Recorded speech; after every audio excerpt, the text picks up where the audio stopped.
Good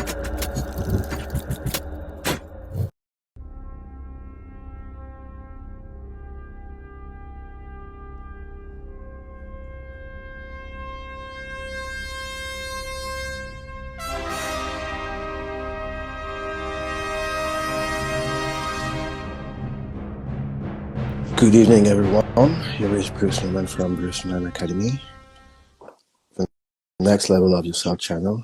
I have the great honor and privilege today to receive as a very special guest the top of American yoga, Kris Pace. Kris, good afternoon.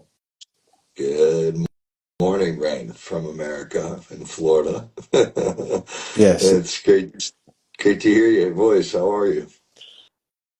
Oh, I feel so great and so glad that I could receive you. I have a lot of questions to ask you.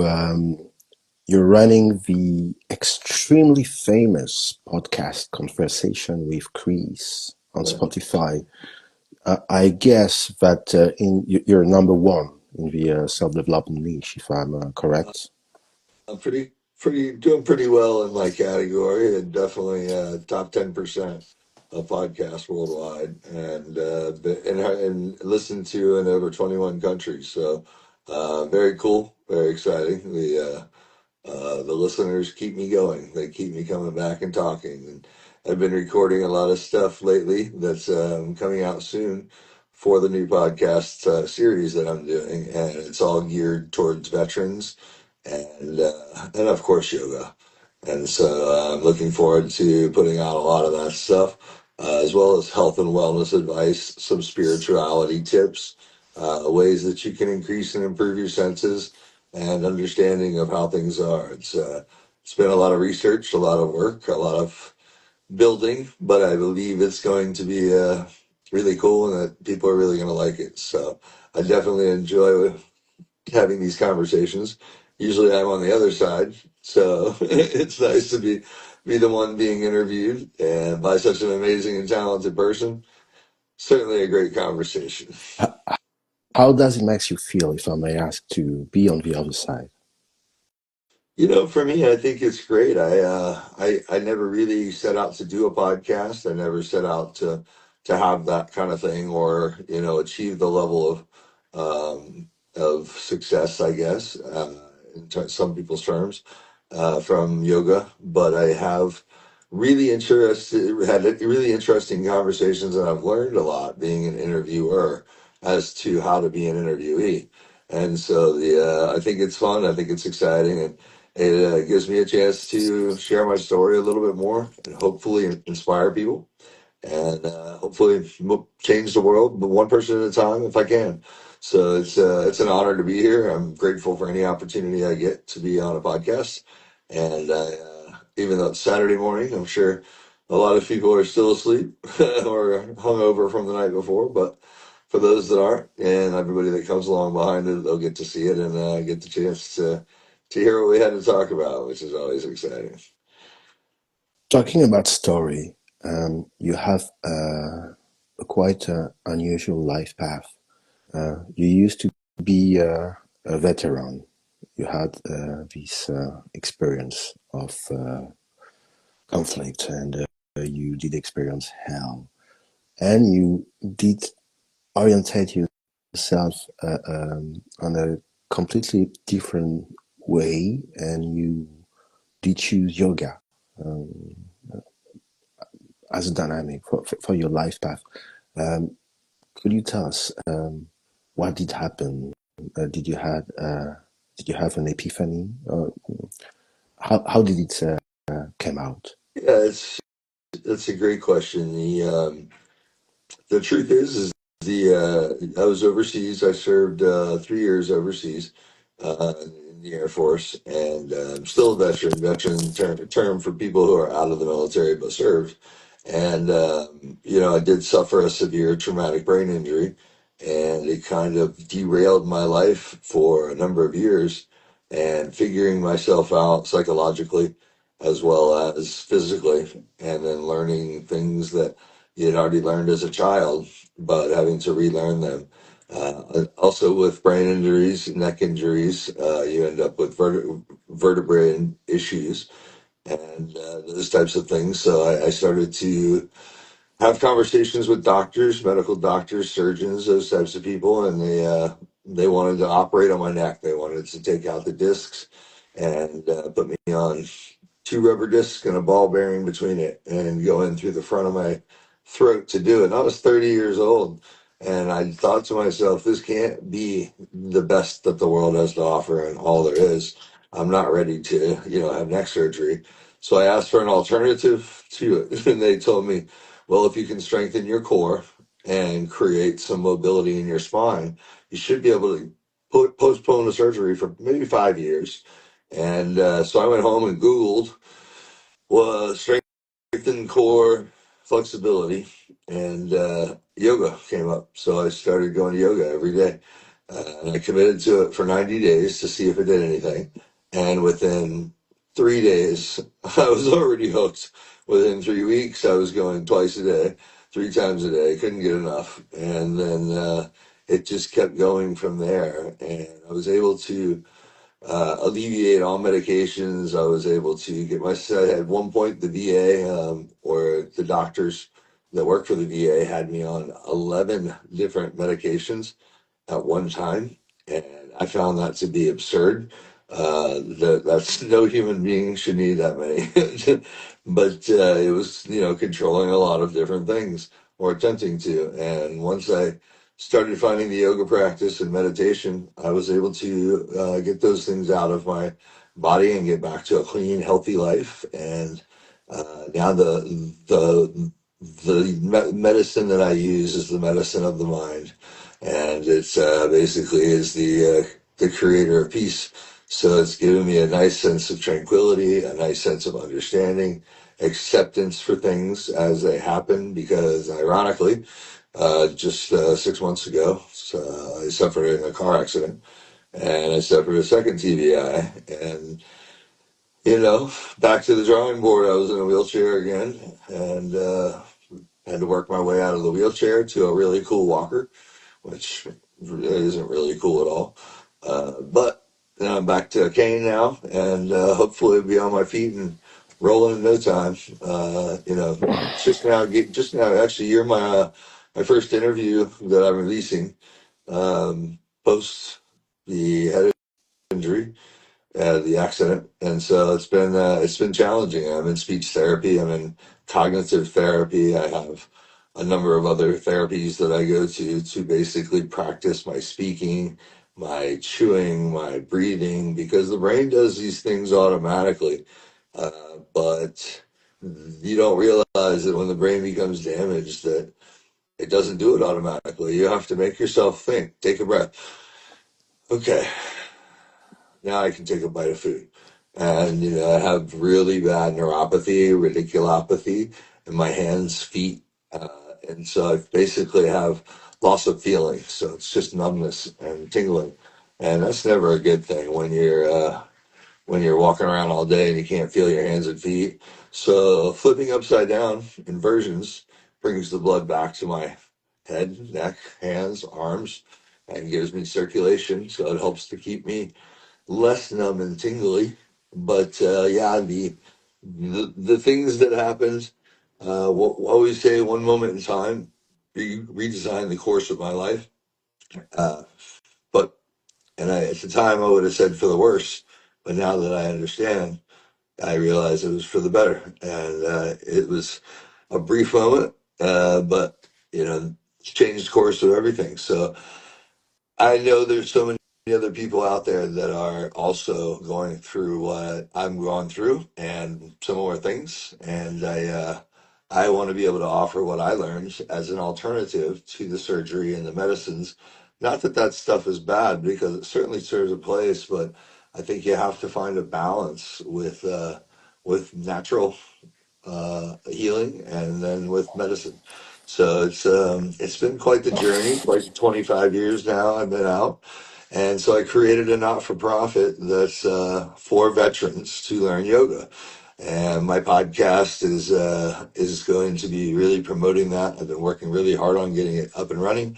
It is up and running now officially. Everything's set up, and so there's going to be some really big events coming up that are going to be really cool, and I'm excited about because obviously this changed my life, and I didn't see it at the time. But if I can help other people see it, perhaps we can get that suicide rate in America of 22 veterans a day down, big time down. I'd like to get it to zero, but I'd be happy if it was under 20. Let's move the number backwards.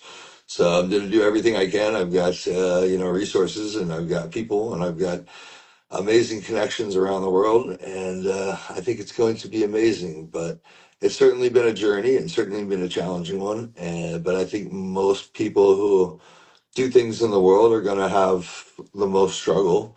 I always say that I've never met a superhero or seen a superhero that came from a solid, good upbringing. They all have tragedy in their life. They all have things go wrong, and they have to overcome that, and that's what makes them super. And I always believed I would be a superhero one day as a child, and so perhaps maybe I am, but in a different way. When you're talking about your challenges and the way you're facing it, it indeed definitely makes me feel that you're a kind of a superhero because yeah, there's challenges, but injuries. I pretty much know what you're talking about, I guess, and the way you're facing that is somehow astounding in my beliefs. But yeah, there's so much to say. So I would like to take a pause and speak about this assistance that you're offering to the veterans. Upon your opinion, can yoga could actually replace psychoanalysis, psychology, or eventually antidepressants in order to heal and cure the post-traumatic syndromes? I think it absolutely can. I am certainly not a medical doctor, so I won't speak on their behalf, but I have been a patient of many psychiatrists and been prescribed many different pills over the years that are mental helpers, I guess. But I have very little success with them, and I don't know many people that have very good success with it. I believe that, really what you have to do is face yourself and overcome the idea that there's something wrong with you, because there isn't. It's just by design. There's always going to be something going on in your life that you'll be dealing with or working through. Some of those things are educational. Some of those things are a lot of fun, but I don't look at them in terms as good and bad. I believe meditation and yoga can heal anything and can certainly help you to overcome and deal with things such as stress, anxiety, depression. Uh, but it's still a battle. The damage is done. There's no way I'm going to get that back. That's not something we can go fix.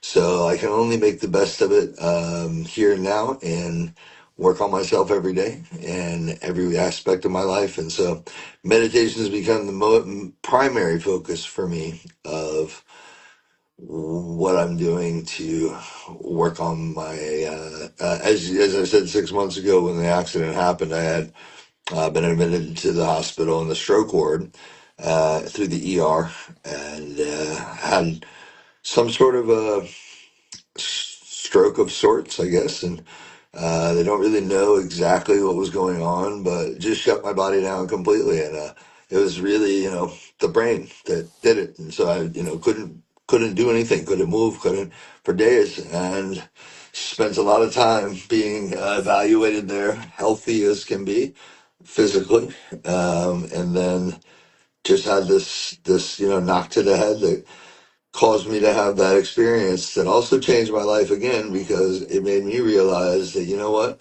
whether or not people are going to be around or want to be around in my life, I have to live my life every day because it can be taken away from us really quickly. And I think you and I talked this last week about you having a similar experience, which how did you handle yours? Because I know it's been a challenge for me to find the best path back.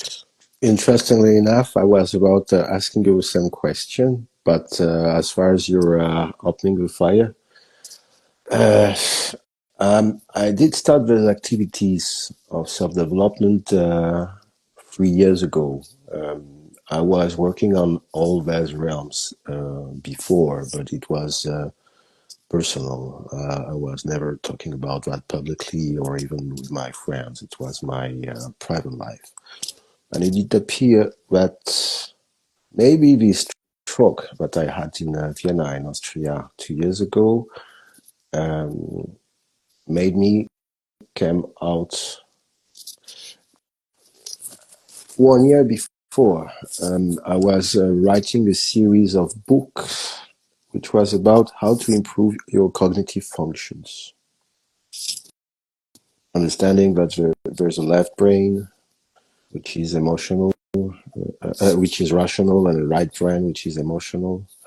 And there's what is called a superior intelligence, which is not a fact of the brain. So when I had this stroke, um, I I was able to talk to you perfectly, but I wasn't able to read. After 3 lines, I was completely lost, and I couldn't remember any code number, anything. My credit card number zero. And then I I used the exercise that I was selling to people, my own exercise for myself, but mostly what did save me wasn't that. It was, I guess, the ability to connect with my superior intelligence and use some kind of a way of thinking or not thinking without using my brain. It did save me. Otherwise, I would have been dead. I guess I couldn't. I don't have any resources, zero, just by myself. So I did. I was able to survive. And concerning the rational intelligence and this mix with the rational and irrational, I start to write and compose some studies about quantum physics. So I was into these things previously, but then I started writing seriously. I did base myself on what I do consider the best researchers in quantum physics, which are not in Germany or in US, upon my beliefs, and neither in Russia, but they come from France. They're very avant-garde, very modern. So it has been my way. I use different elements as a cooking pot. I couldn't say that I did stick on a particular method. Above all, I would say that the way I had to survive is to evolve day by day without using my brain. That's And I it. was interacting intuitionally 100% of the time. Then, through the months, the neural synaptic connections and the neurons reconnect. And I could rediscover my ordinary brain functions. And even eventually, on the good, best way possible. But then I would like to reverse this question because you did face very severe brain injuries. I can imagine how it did look like, and that's why I'm feeling quite impressed by hearing you during our conversation because I can really visualize that, make the picture, and imagine your life day by day. As people know, yoga is a way to work on different energy points. And you, by yourself, apparently, you did use yoga as a tool to recover your brain functions. My question, my curiosity would be about in which chakra, a chakra is an energy. body point. In which chakra did you focus particularly, specifically, in order to reconnect the brain functions? That's a great question. And also, I'd love to hear your story. I think I would love to know more about the connection between the uh, superior brain or superior intellect and quantum physics and how that does entangle itself, because I do completely believe that you're right. I also lost my ability to read, chew, swallow, a number of other things in the second go around. First time I had lost, obviously you lose the ability to walk. So I was, I had to relearn how to pick up my feet and put them back down and make sure I didn't drag a foot and drop a leg. And also, you utilize the tools you have around you. But yeah, for me, it's so important to find something that you can be passionate about and something that you really enjoy that makes you feel better. And I think once I started to understand that this isn't going to be a quick fix, it took me many, many, many, many years to get back from the first one. This one's going to take some time as well. And that I also, I've got to put in the work. No one can put on the work for me. And so I'd say the most focused chakra would be my heart, because it's love based. And I think in order to really take the time to rebuild your life and yourself when you've been damaged, you have to love yourself. And I do have a firm belief that all emotions derive from either love or fear. And if you live a life in fear, then you'll never do anything, because you'll be held back by all the issue, all the things that come, opportunities that come your way. Whereas if you live a life of love and wake up every day and care about people and try your best to be the best person you can be, then you're going to be on the right track, because now you're champion of things and you're overcoming things, which is what my book is coming out this year and will be published close to the end of the year. And I'm very excited to share my story. It's called Overcoming All, because I believe that we all have to overcome all things that are challenging and that are obstacles in our lives, but they're sent to us to help us grow and to help us become better. And so I actually just, 3 months ago, couldn't carry a conversation like this because of how bad my speech and slurring were. And so I had to learn to slow back down. I had to take some time and focus on me, tune inward. And then after I found myself loving who I am, even though I'm in a wheelchair with, hearing aids and glasses and tinnitus and that pain, I accept that. I love that. And I love myself. I love everything that's ever happened to me, because everything that's happened to me is what makes me who I am today. And so then I would say, secondly, my throat chakra, truth was something that was important to me. And so I always tell the truth. And I think one of the things, and you probably agree with me on, is that I don't have the capacity to be able to remember lies. And so my life is very simple because I'm going to tell you the truth. But I've learned to tactfully do it, because if someone asks me a question that I don't feel like will be an answer they like, I always say, "Are you sure you want me to answer that question?" And that's sort of my way of saying, "You're probably not going to like this. So if I give you the answer, it's going to be truthful. Are you sure you want?" And most people don't want me to answer at that point, because they know that that says exactly what they needed to know. But I would say between heart and throat, truth and love is probably where I found the most challenges, but also the most rewards. It is said that if you want to hurt a strong man, give him a lie. And if you want to hurt a weak man, give him the truth. Wow. Never heard that. That's amazing. Really, really amazing. Yeah. Yeah. That's another part of the brain cognitive issues, is that I have an inability, I believe, to see the bad or the lies in people, and so people are able to take advantage of me, and have done so freely. Um, and I'm completely oblivious. I'm unaware. I'm too busy focusing on loving myself and loving the people around me and loving life and sharing my experiences to hopefully inspire people and motivate them. But I'm not thinking when I meet people that they're going to lie to me or hurt me, but everyone does.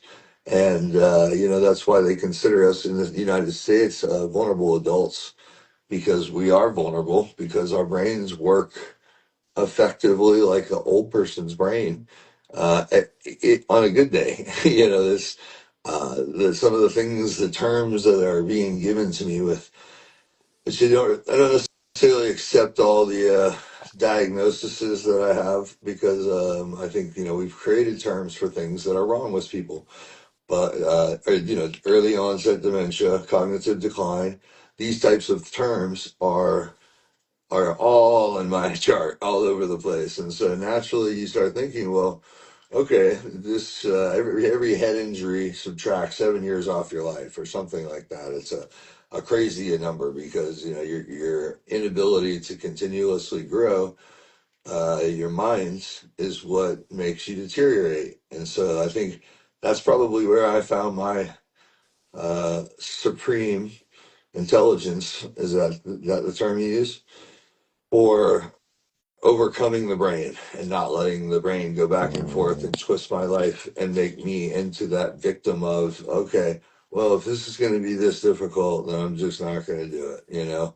So I chose a different path. I'm still working on me, still working on my stuff, and every day gets better sometimes. Some days I wake up and think, how did I end up back here again? But it's maybe I didn't perfect that training. Maybe I didn't spend enough time in that space to learn what I needed to learn. So the universe, God, whatever term you like to use for that, has blessed me with the opportunity to continue to come back from things and given me the strength to do it all alone, as you said, and then create opportunities along the way as well.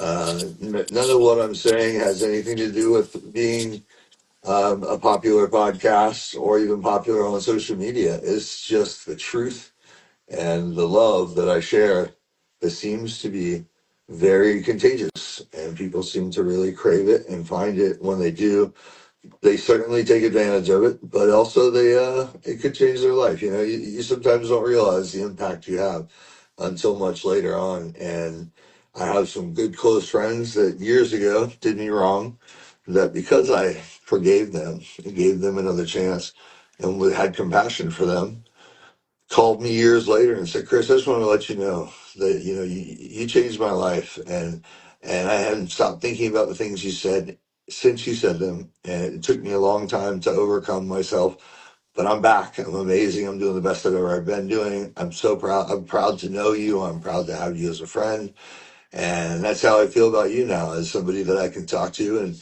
grow from and learn from, and we get to share our experiences and the things that we found worked and the things that we found that don't work so well. So it's sort of a trial and error, but when you get around the right people, you become the collective sum of the five closest people in your life.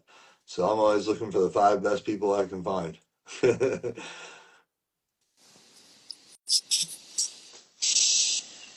You make me think about a lot of different things. I like to work on alchemy and work with the elements. It appear like that, and each element has its own power. And you were talking about the fire, the patience, the love, but the patience as well. The fire is burning obstacles. The hero is the man which is making his day no matter what. And you seems to be quite heroic to me, because I can quite imagine you half dead, half on a wheelchair, waking up and fresh. Like today, it got a burn, and it's just so fascinating. You told me you just told about this accident that you had 6 months ago, and just 3 months back, you just confessed that you couldn't even speak freely. When did you get back to podcast? Did you get back to a podcast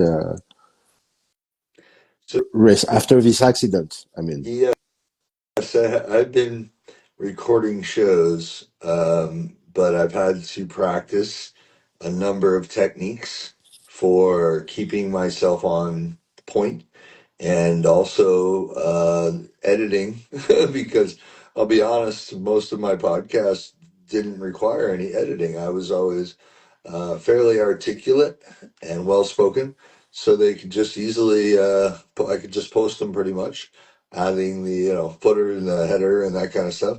But the and that I didn't even do. I had help from my producer, and so I have been recording and building content to release this next season that's coming up, and will be coming out very soon. But I've had to practice methods of slowing down and thinking about what I'm doing and saying, which is not easy for me and is also difficult because trying to remember things is very, very challenging.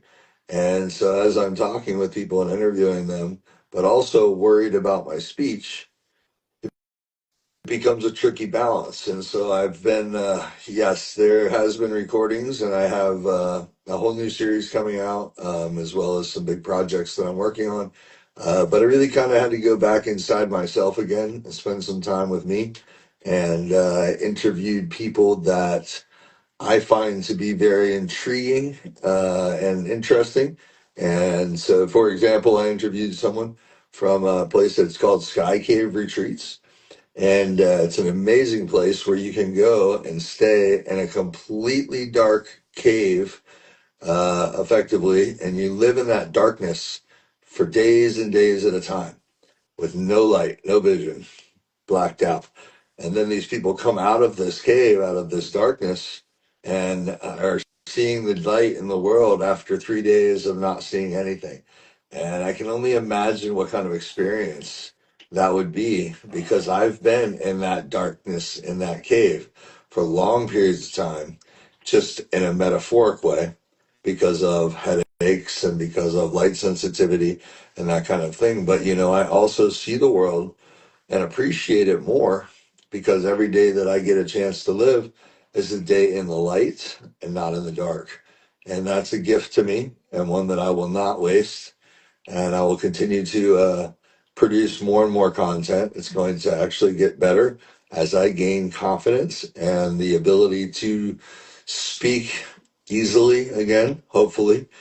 Some days it feels like I'm in a cloud and I just can't get out of it. So I don't do interviews those days, and I have to take, the personal time for myself. I'm sure you had to do the same and really kind of step back and make yourself the priority for a little while so that you could fix and hopefully heal the things that you wanted to heal so you could be something of value to the rest of the world and the people around you. And that's probably one of the most challenging parts is learning how to be isolated and be okay with it, and be okay being with yourself. And again, that's what I teach for meditation is the ultimate way to look at meditation is it's a chance for you to take yourself on a date.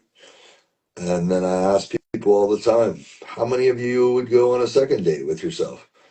And it's that's an answer that most people can't say that they would. So I'd say if the answer is no, and you wouldn't invite yourself on a second date, you may want to meditate more until you get to a point where you do, in fact, find yourself interesting, find yourself in love with yourself in a healthy way, and and then once you're at the point in which you can honestly say that you're grateful for everything that's ever happened to you in your life, and that it all had to happen to make you who you are today, then you kind of level to a point of you've made it.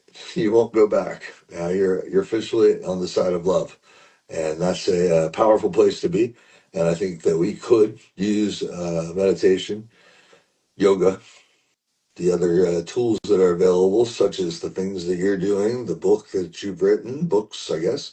And, there's a lot of information, a lot of people out there too that are available for you if you're somebody who needs to have some help or some guidance. And that's again, too, what my nonprofit is all about, is building that opportunity for veterans to be able to come to us and say, hey, I need some help. I don't know what I need help with, but I'm hoping that you guys can tell me. And it's not an alternative to the VA system. It's simply a collaboration with the veterans organizations to be able to offer more assistance and offer more help to those that need it.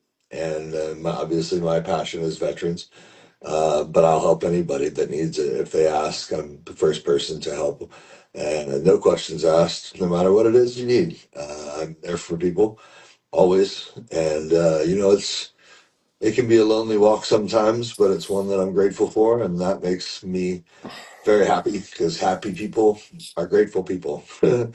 Grateful people are happy people, not the other way around. So you've got to remember to find gratitude in order to find happiness. So it's been an interesting journey, and I do think there's a certain amount of um, excitement that I have for what's coming ahead because I've accomplished and overcome another thing. I've overcome something that is extremely challenging to overcome. And I'm so grateful for the people that are in my life that I have to utilize to learn to talk, to learn to read, to learn to remember, and the tricks and tips that you have to figure out along the way to be able to make that happen. There's a lot of really great information out there, and if you're really just willing to listen and truly listen, then you are way ahead of everybody else, and you're going to have so much success in life. And so, yes, podcasts are being recorded. Two new series are coming out very soon, plus the book, and another project that I'm working on, which is going to be announced June 21st, International Yoga Day, and it's going to be a big announcement. And I think it's going to be an opportunity for many, many people to really kind of change or adjust their situation, but also to bring the yoga community together in a way that it's never been brought together. And that's something that I'm very excited about. And so between those things, and then obviously my continuous ongoing work on myself. It certainly is keeping me busy. So it's exciting. It's exciting times, and I am definitely working on getting back to podcasting faster. Not meaning talking faster, but completing podcasts, editing them, getting them ready, that kind of thing. And then on top of that, the book, as well as this new company that joined forces with, that is going to be really powerful, impactful. So, again, the key is gratitude, and also learning to accept help from other people too. It's important to be strong, but strong people ask for help. So, I would encourage anyone out there that's going through a tough time to reach out to me anytime you like. I'm happy to help, or to you, I'm sure. And I know that you have an incredible coaching program and some mentorships and things of that nature that I think everyone could learn from and use, but probably a lot of them will have to wait until they're ready for the thought processes that you come up with because they are deep. Most people wouldn't even understand what the word quantum means. So therefore, they're in a different place. But there's certainly the people that are ready are going to take away a lot from you, and hopefully a lot from me as well.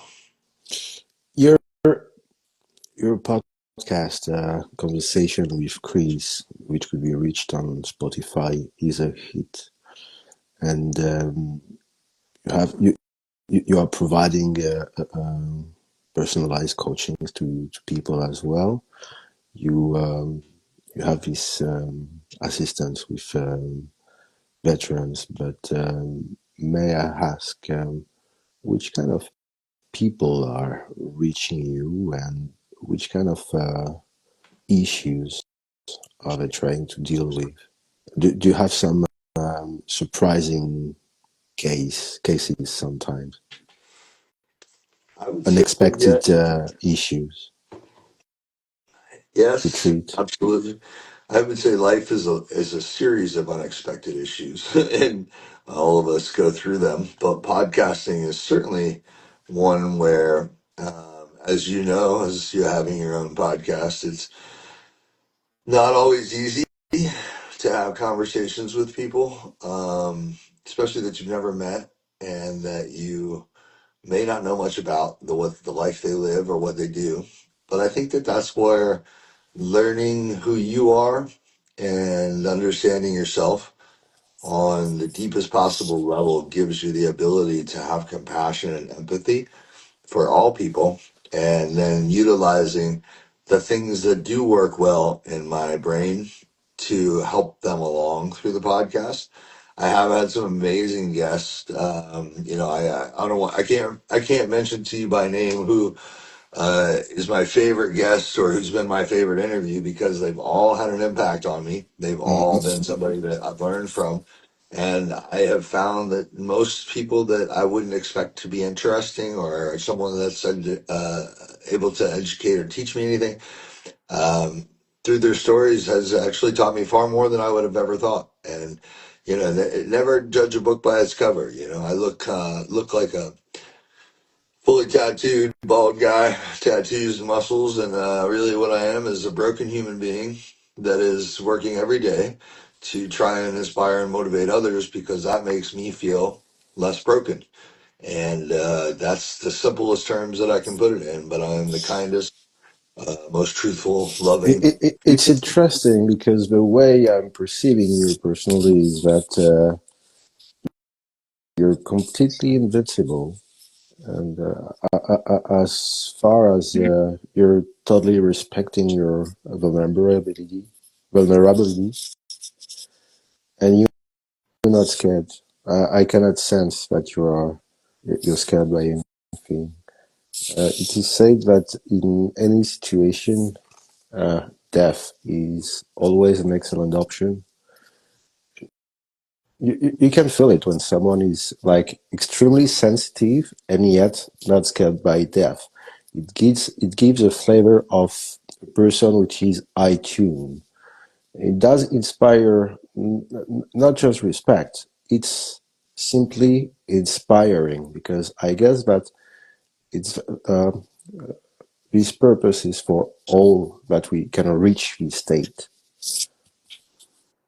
Yes, it's a it's certainly a challenge.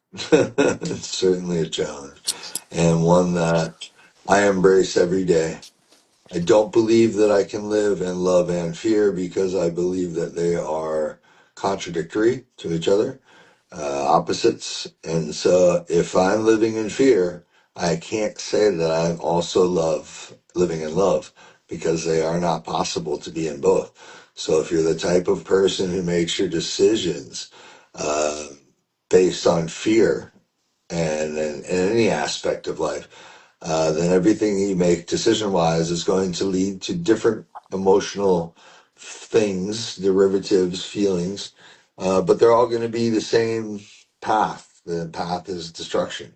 The path is death. The path is loneliness. The path is there isn't anything down that path.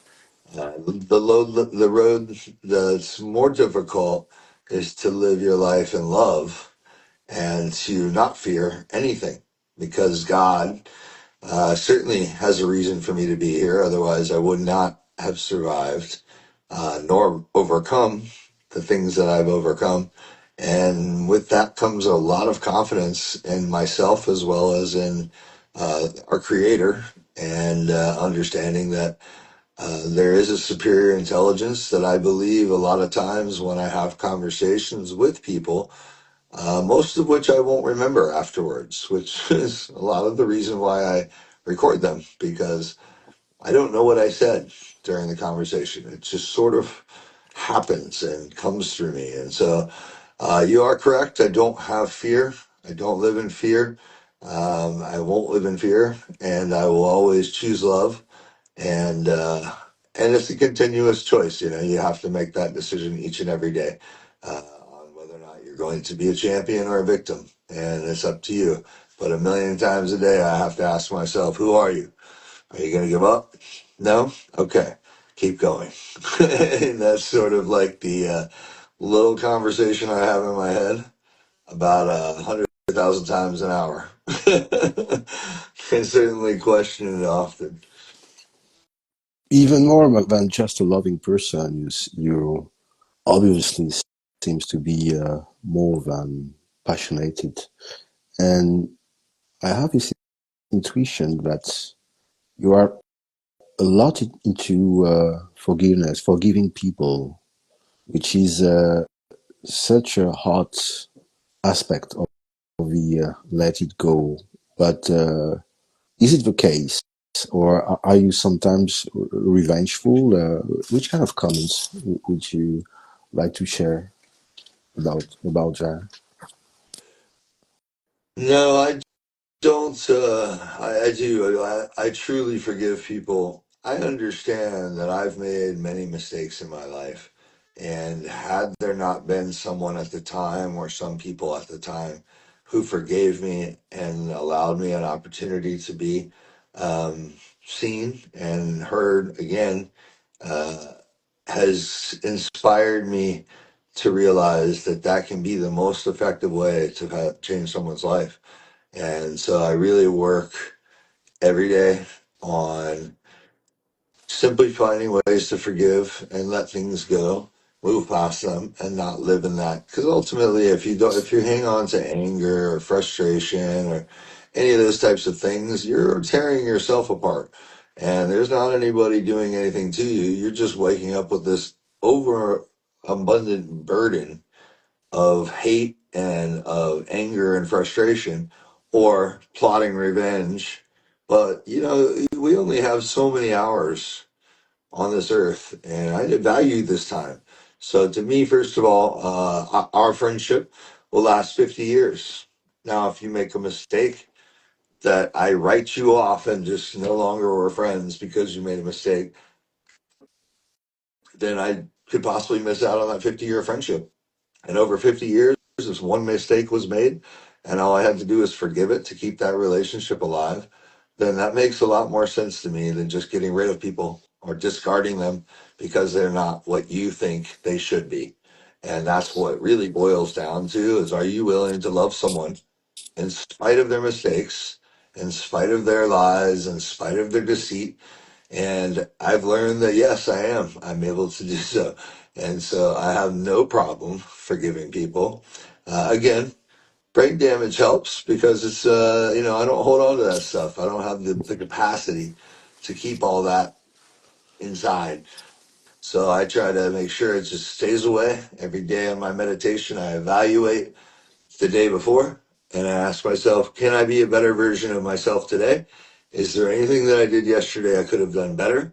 And then if there is, I go back and make the phone calls or contact the people to improve my situation with that. Or if there isn't anything that I did the day before, then I go, okay, good. Today is just one day. So someone says out there they do a thing that says win 1 minute before you have to win 10 minutes. And then you win 1 hour and then you win one day. But it's a gradual, day by day process, moment by moment process, and being in that mindset of living one moment at a time, one day at a time, is a really, really peaceful way of life. And there's just a nice balance in there where there's no anxiety, there's no stress, but there's still pain. There's still dealing with the things that you have to deal with. But no, me forgiving other people is, first of all, it's my responsibility. And second of all, it's a gift that I've been given the opportunity to have. And I really appreciate people for who they are, good, bad, and ugly. And I know that people are going to make mistakes because I certainly have, and I know you have. I know that everyone else has. And none of us are perfect, but I'm not going to get rid of anyone ever for that because sometimes good people make bad choices out of desperation. And I often use the example of the people in Africa that'll kill a rhinoceros, or an elephant for the tusks. People say, "Oh, they're poachers. They're terrible people. How could they do such a thing?" Well, if you live in a place where you don't have food for your children, and your children are sitting starving in front of you, and your only opportunity to go get money is to kill an animal, there's a natural instinct in every human that we're going to do what we have to do to protect ourselves and to protect our children. And those people probably don't want to do that. They're not like angry, vicious people. They're trying to survive. And our survival instincts are very strong. I don't agree with it. I don't think it's okay. But again, who am I to know? I'm not in their shoes. I've never walked in that path. So I can't advise on that. I can only speculate. And I think that a lot of good people make bad choices, and those bad choices should not haunt them forever. They should be able to move past that stuff. Everybody's living a hard enough life as it is. I don't need to make it any harder on anybody. You're going quite deep, Kris, and yet I would like to be a little bit tricky. Um, you, it resonates as not just a strong man. I mean, a wise man. The ability to forgive relentlessly has no limit when the man is somehow reach some spiritual level. And you I don't want to say that you used to be a warrior, because you never quit, in my beliefs, being a warrior, and it just go more and more. You said something at the beginning of our conversation, which did catch my attention. A strong man is not afraid to ask for some help. Imagine that you're in danger and your life is in danger. So, without any shame, you will go to your friends and ask for some help. I need protection because I may die. You're not begging for help, you're asking for help. And let's say that best friends, which maybe know you since a long time, would refuse to offer you any help because they want to spare their comfort. How would you react?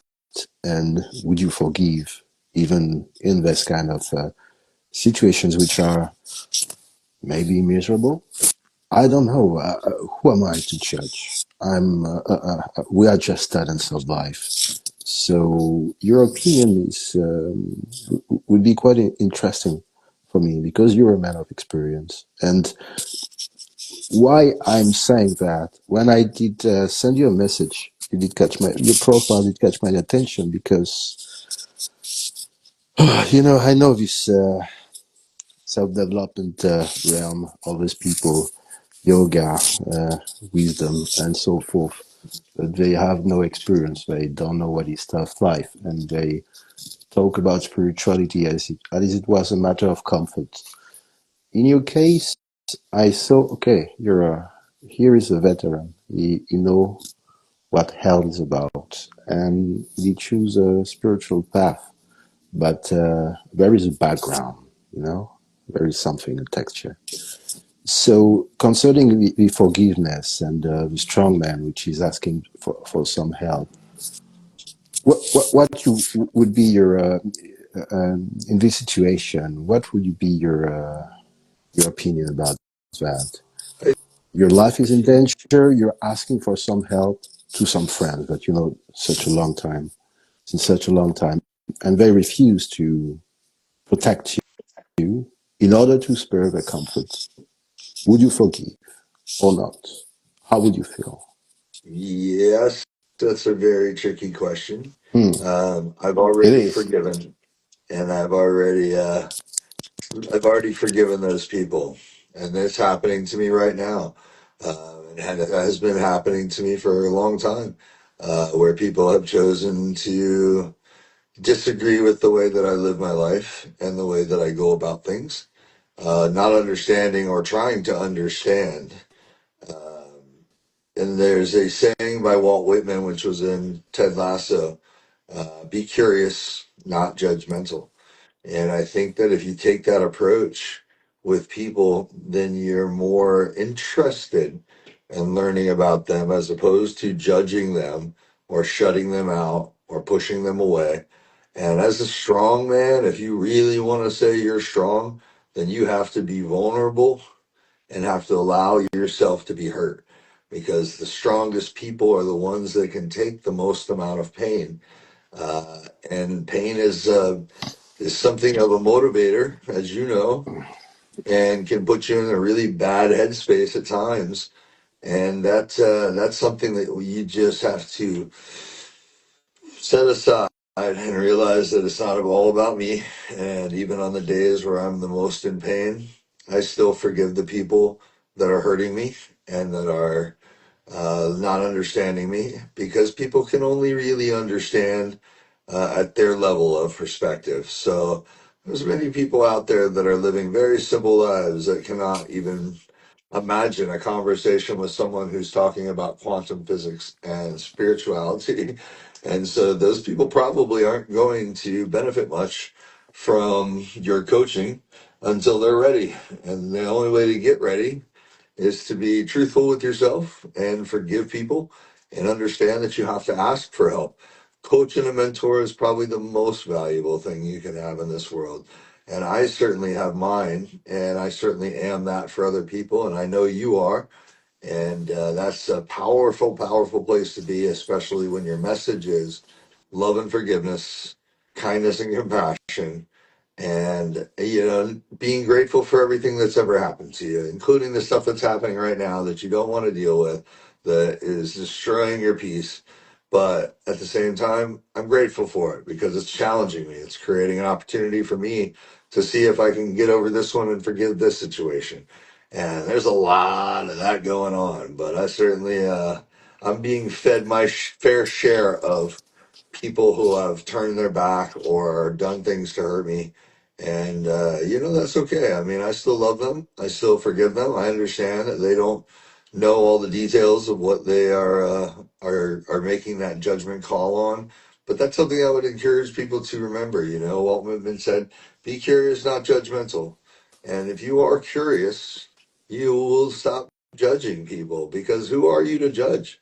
Who are you that makes you any better or any more superior than another human being?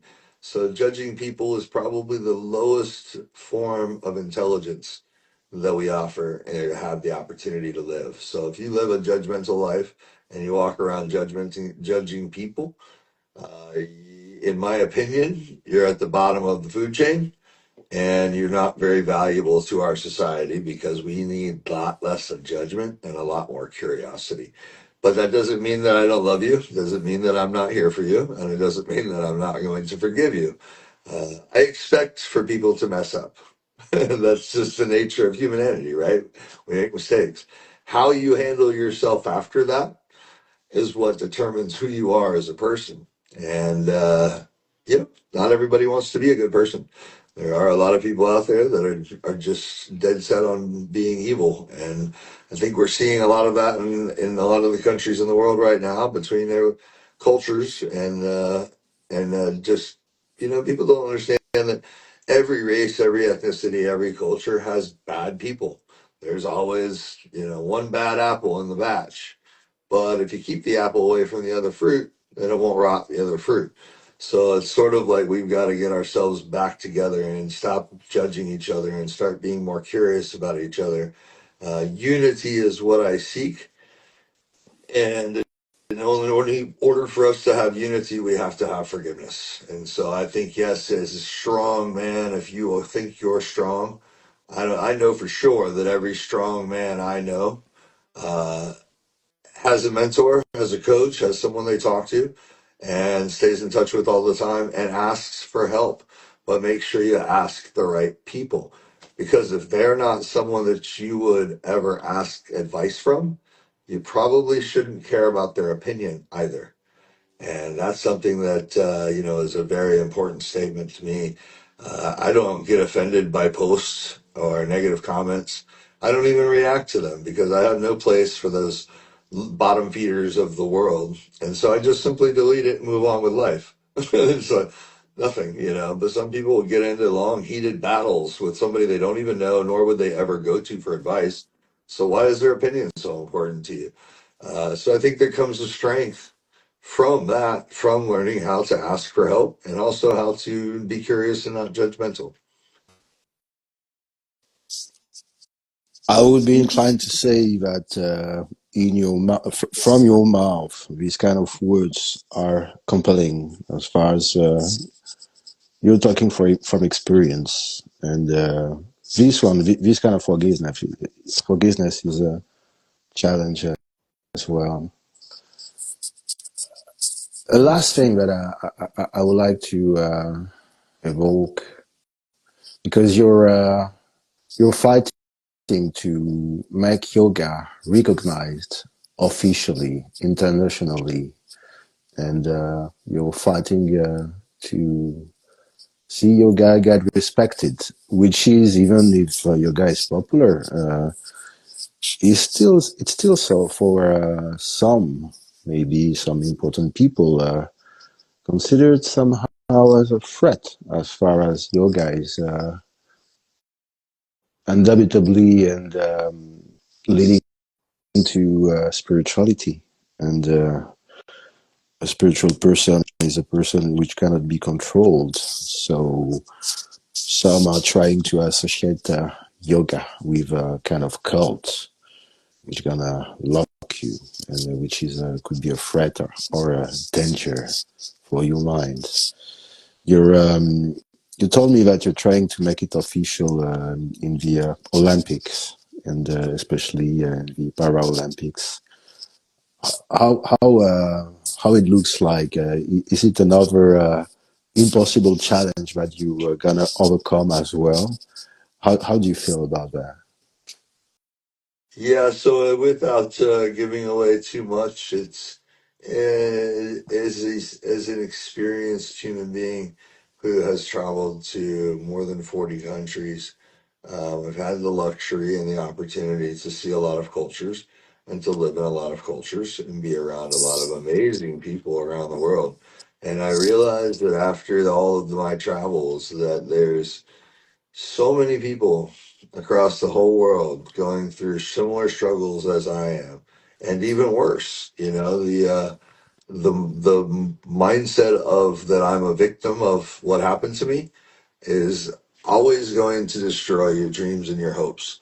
And I do believe that anything that I set my mind to that is authentic and coming from a really good place is going to be successful. And even though this is probably going to be one of the largest challenges I'll ever face, I believe that I've been going through some really severe challenges, i.e., the accident, coming back from that, being tested to see if I'm ready to be able to do what I would like to do, which is to unite the world through yoga and a way of understanding that we can all come together in love. We can all come together in curiosity.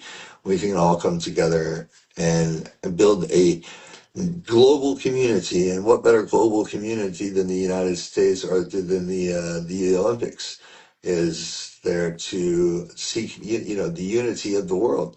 And I believe yoga should be a part of that. And I'm looking forward to potentially, after my announcement June 21st, we'll have some more insight as to what I'm doing and where I'm going and how I've gotten there. And it's taken a lot of work, but very excited about it. And I do think it's going to be one of those things that everyone's going to tell me is impossible, just like they've told me my whole life. And so I like to achieve the impossible. What is the saying? The saying is, in order to achieve the impossible, you must first believe that it's possible.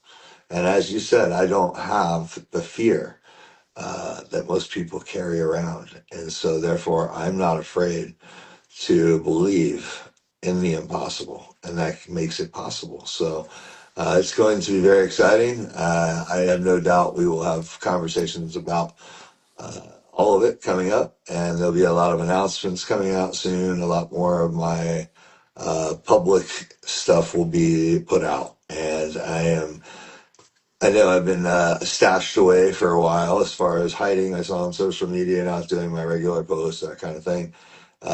And for that, I am sorry for those people that are inspired and motivated through my words and through my actions. But I am coming back from some challenges and I had to grow. And sometimes when you grow, you have to grow silently.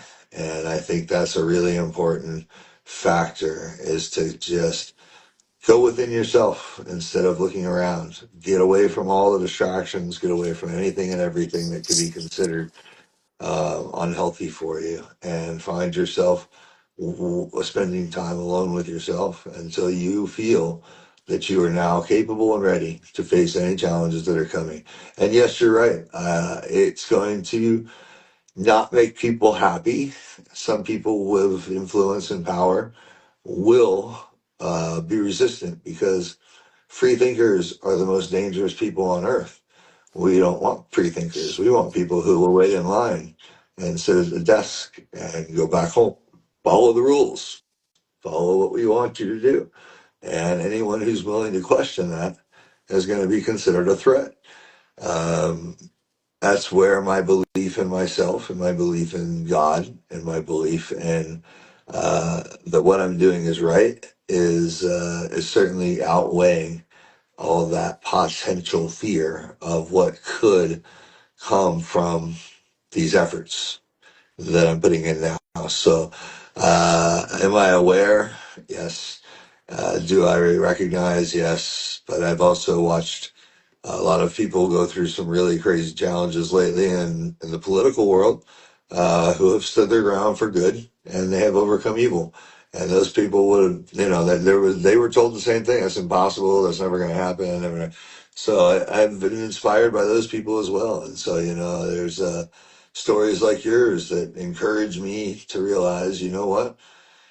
This guy with brain damage twice over again, who struggles with day-to-day tasks, and is certainly up against a strong challenge every single day that he wakes up, is going to do something amazing that's going to unite the yoga world and put it all under one umbrella and make it a beautiful and unified thing.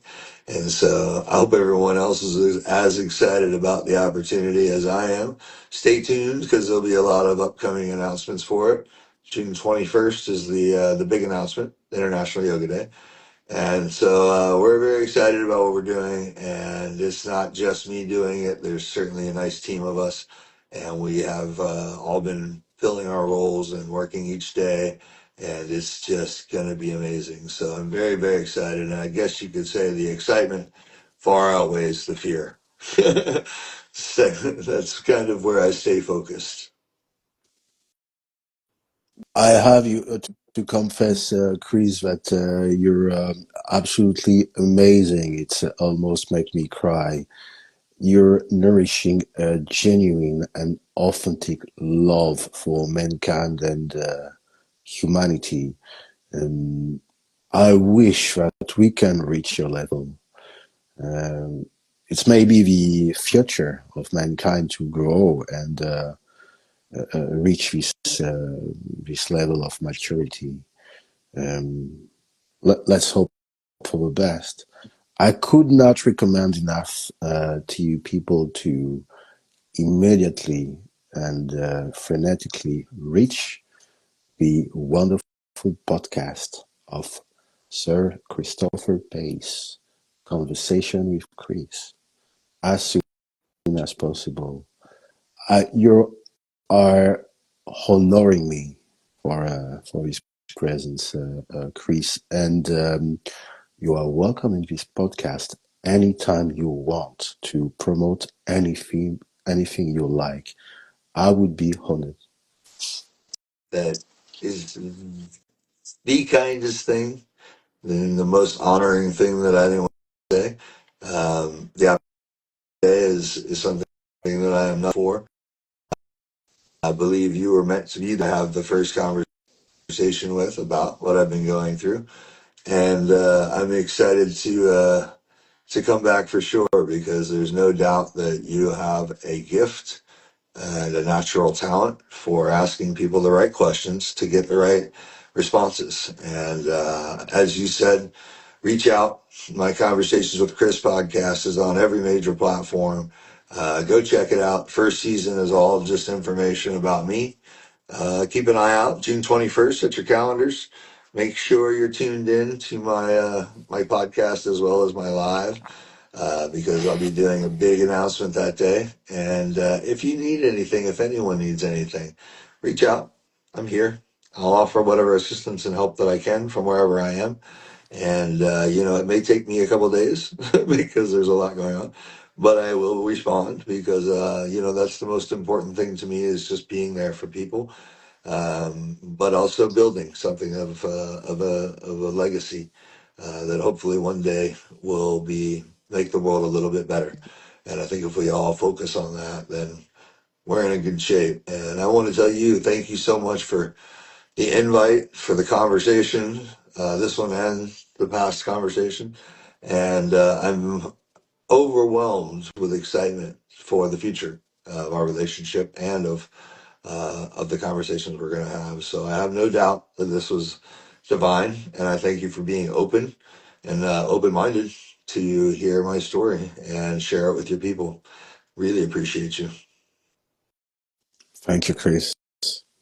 I would call you back on WhatsApp after we stop the live on Instagram. I will cut and I will reload all that on YouTube and Spotify. Fantastic.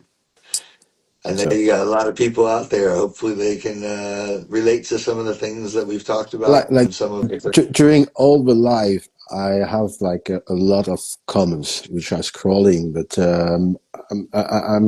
you will forgive me. I wasn't reading the comments because I was more focused on what you were saying. So. Yeah, that's a good point. When we're talking, it's very difficult to read the comments Oh yeah, going. yeah. I could read the comments, but you know what? When it's deep, you don't want any other information because you have the main information. There are words, and there is what is behind the words. But what is mo- the most interesting in my beliefs, the background, like how the soul which is speaking is resonating. What is the frequency? The courage that you have to face any kind of challenge is the kind of courage that anyone would like to have. When you have this kind of courage, you have the courage to love as well. And we were talking about forgiveness, which is maybe the highest form of courage. Like, how can you go higher? A person is denying your being, and yet your being is so deep anchored that you can still love. That's right. Mm. Understanding that we are not disconnected in any way and that each and every one of us is connected to every other one of us means that harming anyone else would be harming myself.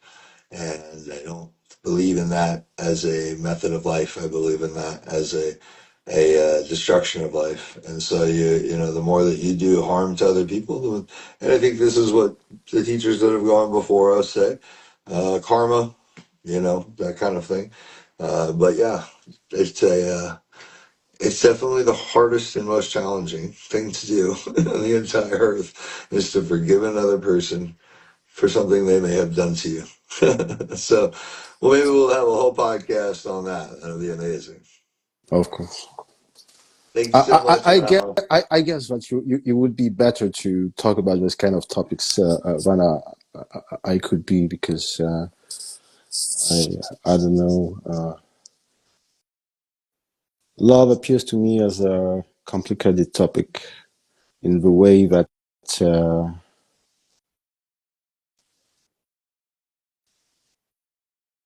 Love is still a state. Okay, it's still a fragrance. I like the emptiness and kindness is a part of the emptiness. Love is a part of emptiness, but It would be an interesting conversation for sure for us. I'll have you on my mm, podcast, and I get uh, to have you tell everybody your story. I Um, hope I'm not too dull. I want to conclude on maybe a brighter way. Um, so maybe one last thing. I invite all the our audience to reach the Instagram channel of Kristopher Pace on Instagram, of course. And you told me about retreats, maybe that you were organizing, and people would maybe like to subscribe. Yeah, if anyone's interested in learning more about what I've mentioned but haven't really talked about, I've got retreats coming up. I've got trainings coming up. I've got challenges coming up. I've got all kinds of things that are getting ready to be announced. And so if you're interested in being a part of any of those, sponsoring any of those, getting involved in any of these things, let me know, because it's everything in life is a collaboration, and we are only as good as the people we surround ourselves with. And so I'm always looking for people who are wanting to love and wanting to help people, and if they have talents and gifts, we'll accept those as well, because we certainly need them. And it only strengthens and makes the situation around me and the people that I care about stronger. So, yeah, please reach out. There's a lot of opportunity you can be in at a ground level, which is kind of cool. And yeah, outside of that, we're going to have a good time. So, I look forward to the future of our conversations, and also the June 21st. So, exciting stuff. Thank you again for having me on the show. My And it's what, pleasure, sir. evening time there. So, namaste. And Namaste. I'll talk to you very soon.